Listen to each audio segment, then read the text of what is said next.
Balliol just down the road. And before you get to Balliol, you get to the Turl, where my mother once swore that she heard the following from a bewildered American tourist who said, I can never tell which is Lincoln and which is Jesus.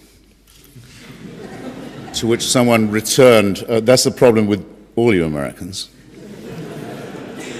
Now, we're not supposed to do God this evening. Strangely enough, it's one of the very few occasions I've been asked to debate religion not doing God, but I can't avoid a slight reflection by way of introduction, because I want to talk about the American experience in the secular square and sphere. When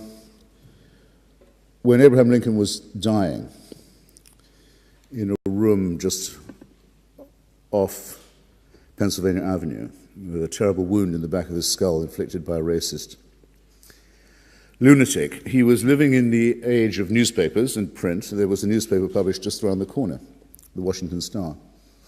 In the age of photography, we have Matthew Brady's photographs of him and of the Civil War. Not in the age of tape recording exactly, but in the age of very, very good stenography. And we still don't know, when his cabinet gathered around him and saw him die. I think Seward was there, the man who later bought Alaska.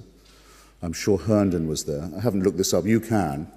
It doesn't matter particularly which of them said this, but one of them said either, as he died, as he drew his last breath, either now he's with the angels, or now he's with the ages.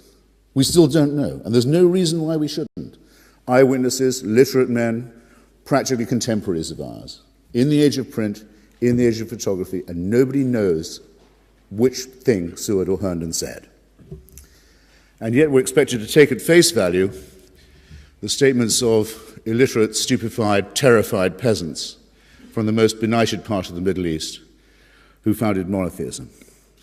And I say this not to break the rule about not doing God, but because until that kind of conflict's been resolved, and on the principle of a necessary uncertainty about the recording of these myths and the hostage it's made us, all of us, since, to village squabbles and clan wars in the desert, all of us, all the time, are being forced to consider the outcomes of these irrelevant combats.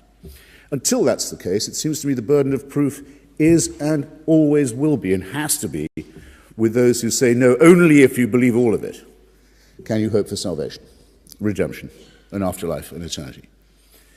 Those of us who say that the rule of doubt and of uncertainty, which also governs all other observable principles in the universe, I think are entitled to say that until something like evidence is produced, we're entitled to be free of it. You can't make us believe it. If you want to believe it, that's fine. We hope it cheers you up. We hope it comforts you in your last hour. But we don't want to hear about it. We don't want to have to be told about it.